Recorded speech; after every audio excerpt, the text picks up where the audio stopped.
Welcome to Ramadan Prep episode 2. Now, again, we have a slideshow ready for you. We're gonna go deep into the physical and mental prep side of things to really get the most out of your body and mind, and therefore out of your Ibadah inside of Ramadan. So you actually have the energy for Ibadah, and so you can also function in your day-to-day life. Because at the end of the day, as Muslims, we have an obligation to show up and do good work when it comes to our rizq. We have an obligation to show up with good energy to our families instead of being cranky and grumpy and all that stuff. So very, very important. Now, how do we prepare the body? So again, it's very important that we actually have energy and strength in our Ibadah, because if you're physically weak, you have bad endurance, you're not going to be able to stand for long hours of Tarawih. If you're not mentally disciplined, you're not going to be able to sit and read Quran more than you otherwise would. You're going to default and you're going to be back in those old habits of just, stopping at the bare minimum or doing less than your maximum. So we want to be in that maximal mindset for Ramadan. In addition to this, we want to make sure that we're building up health reserves before Ramadan so we can focus on our Ibadah during Ramadan. You see a lot of people, they go into Ramadan with the wrong intention. They think, hey, I'm finally going to get healthy in Ramadan. I'm going to use Ramadan as an opportunity to get healthy. No. Use Ramadan prep as an opportunity to get healthy so that you can use Ramadan for Ibadah. And by that point, your health will already be so good that your energy is going to be better. Your metabolic health is going to be on point to where you're burning fat for energy all day long, which as a side effect, you're going to lose body fat, but as a main effect, you're going to have energy to do more Ibadah. And your habits will be so much on autopilot that it'll be way easier for you to actually eat healthy and say no to iftar temptations, because you would have already done some sunnah fasting prior, which is what we're really going to start going into in the next couple months to prepare you for Ramadan and test out your Ramadan nutrition strategies and get some Ibadah before Ramadan so that you're ready to hit the ground running in Ramadan and truly make the most of it. So when you get yourself an autopilot with your health by Ramadan, which starts now with the habits that we're building now, it's going to be very easy for you to focus on our Ibadah without any physical obstacles. In addition to this, we want to get our muscle mass on point. A lot of people have anxiety about losing muscle during Ramadan, but if we already have muscle reserves and we already understand that our body can function on lower calories or during a sunnah fast and not lose muscle and strength, then we're not going to have that anxiety distracting us from our Ibadah, the real purpose of Ramadan, which is the Ibadah. In addition to this, as I mentioned, metabolic health. So if you have metabolic flexibility, your body can easily switch into fat burning mode or carb burning mode. Now, for a lot of people, just being in a deficit at all, which is why at some point during the next couple months, you're going to need a phase where you're in a calorie deficit and losing body fat, just to teach your body how to do that properly before Ramadan. Because if you throw the stimulus of a deficit and Ramadan at the same time, it's going to be too much unless your body already knows how to get into a deficit, or rather you know how to get in a deficit and your body knows how to respond properly and optimally to a deficit to still have energy and burn fat, okay? Because if you go into a deficit and it's an alarm reaction for your body, it's never been in a deficit before, and your body's like still running on carbs and everything else, you're going to be in a lot of trouble, okay? Again, there's sunnah fast and there's the practice, suhoor and everything else that we're going to be doing. So one thing that I like to do at suhoor is I like to eat more healthy fats than I otherwise would. I usually actually really like doing a low fat diet. Occasionally I'll mix in fats, but especially in Ramadan prep and especially at suhoor during Ramadan, I get healthy fats from eggs. I used to do nuts, but those just add up in calories too quickly for me these days. Definitely eggs are amazing. I used to also load up on avocado and fattier meats. Occasionally I'll still use fatty meats because they're really good for keeping you satiated all day long, but I don't necessarily find the avocado to be necessary, though avocado has potassium, which is good for hydration. One thing I've recently added to my suhoor is a date,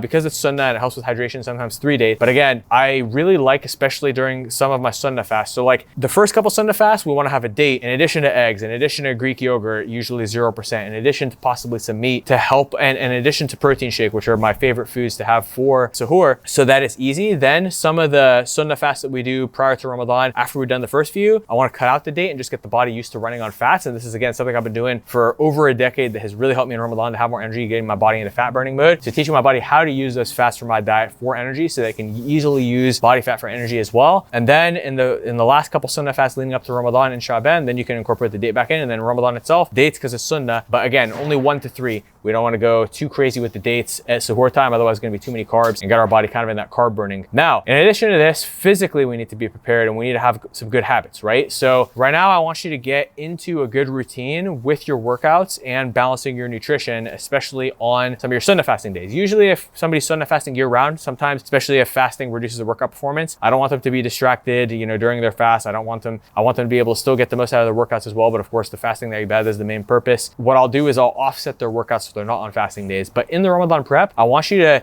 experiment with some light workouts on your fasting days just to start getting used to, okay, what's the best time of day for me to work out? If I do it in the morning, am I going to get dehydrated or do I get an energy boost? Because some people get an energy boost from working out in the morning. Some people actually, they get dehydrated if they work out at the beginning of their fast. So you have to test this on yourself during your sunnah fast where the stakes are not as high as in Ramadan where it's obligatory so that you're ready by the time the Ramadan hits. Likewise, you can try working out at the end of the fast. Some people get incredible workout performance at the end of a fast. Others, they're absolutely destroyed at the end of a fast. So you have to experiment that. The late night ones, really, I don't recommend recommend that if you have morning obligations, whether it's work, whether it's taking your kids to school. I used to do the late night workouts all the time, but I can't do it anymore because I have to take my kid to school in the morning. But so I can't just like sleep in the morning. I definitely need my sleep. So again, experiment with a couple of the different Ramadan times in the different, templates that we have for you guys. So you guys can ultimately, figure out what works best for you. And again, when we prepare the body strength and endurance wise, muscle reserves wise, metabolic health wise, nutrition habits wise, habits as a whole, and we get used to how do we eat during the fast, how do we train during the fast, this is going to prepare you to be able to really go into Ramadan in it to win it, as opposed to starting on the back foot and messing up your whole Ramadan, doing less Ibadah, then missing out on the amazing opportunities for good deeds and forgiveness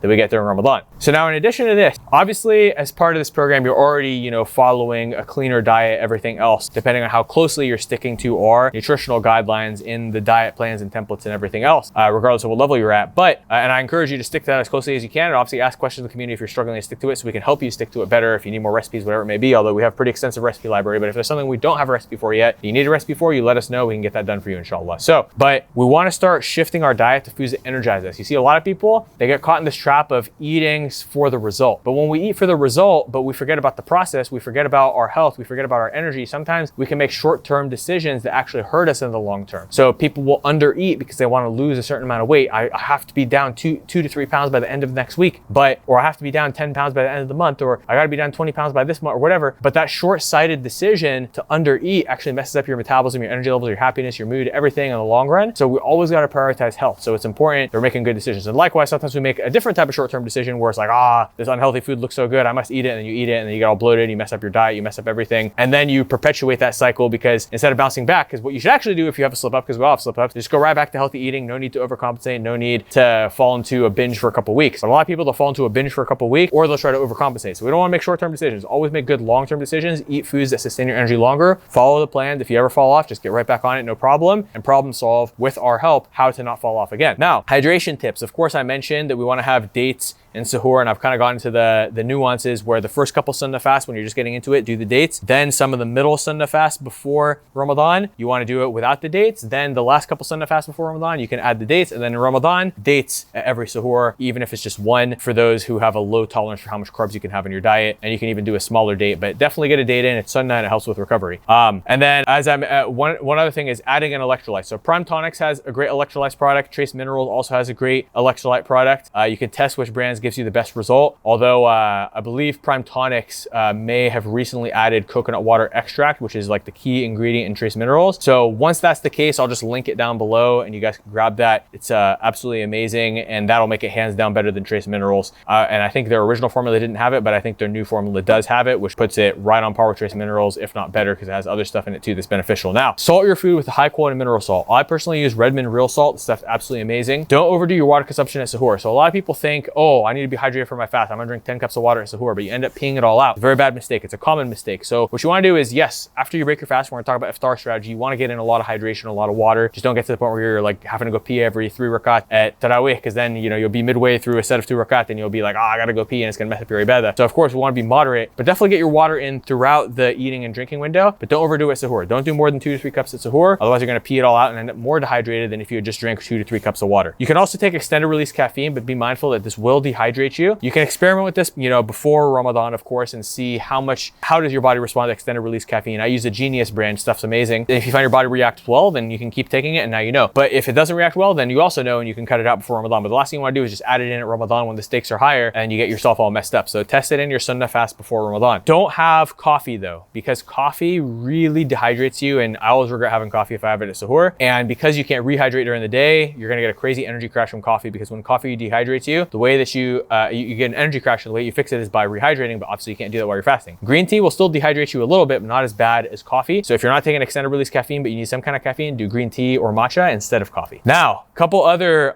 things that we want to add as well, and this is actually going to tie in beyond just nutrition, but we'll talk about nutrition first, since that's the main topic of the second module. But Ramadan is a journey to bring out your best, okay? So you got to leave bad habits behind before Ramadan. Don't, like a lot of people think, okay, cool, Ramadan is coming, I can keep these bad habits, and as soon as Ramadan hits, I'm going to get a burst. Okay, so you're operating at negative 100%, and when Ramadan comes, you're gonna get a boost, it's gonna bring you to 0%. You're gonna go from subpar to par. But that's not the mindset we should have. The mindset should be, let me get myself to par or even better than par before Ramadan, so that when Ramadan hits, instead of going from a negative 100% to 0% baseline, I wanna go from 0% or 10% to 100%. Or maybe you're already at 100% for Ramadan. Ramadan hits, you go to 200%, right? So this is the best way to do it, as opposed to, being complacent with your negative habits before Ramadan. Leverage the fact that Ramadan is coming up to motivate yourself to prepare by adopting a better version of you, which means, cut out sugary desserts, cut out sugary coffees. You don't need it. It's gonna weigh you down. Cut out oily junk foods, cut out bad sleep habits. If you're staying up late, you definitely don't need to be doing that. Don't skip the extra ibadah. Reminder for myself first, don't be lazy. I know sometimes you don't really feel like doing your sunnah prayers or whatever it may be. I know sometimes it's hard to wake up for tahajjud. I'm not expecting perfection here. And of course, Allah does not expect us to be perfect, but we should always be striving to do better. So if you mess up one day, Shaitan's gonna say, oh, you messed up, you're a bad person, you might as well just give up. Don't listen to Shaitan. Just keep moving forward and trying to do better tomorrow. That's the best way to do it. Start ramping up now, and you're gonna be happier and better off both in this life and the next, inshallah. Now, maintain a clear mindset. So sometimes we fall into this trap of just checking off the boxes with our prayers, which alhamdulillah, we're still making our prayers. But if you're not practicing khushu in your prayers, then you're gonna be praying anyways. You might as well get khushu out of it. And of course, if you fall short of khushu in some of your prayers, don't let Shaitan say, oh, you might as well not pray at all. No, that's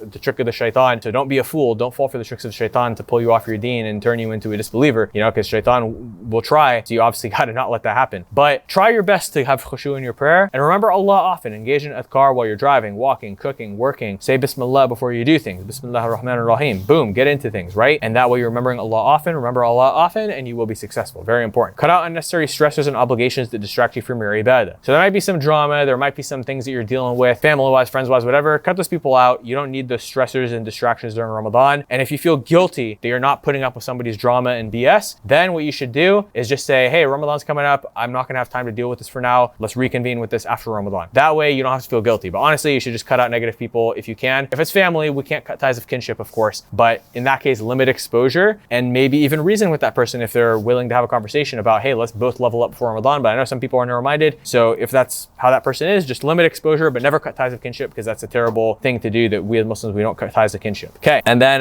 just make sure you're setting yourself up in a state of mental calmness, tranquility, and optimal physical and mental health. So this is really the theme of this particular module. The next one, inshallah, we're going to be going into how to structure your Ramadan physically, spiritually, and mentally. So I look forward to seeing you next module, inshallah. As-salamu alaykum.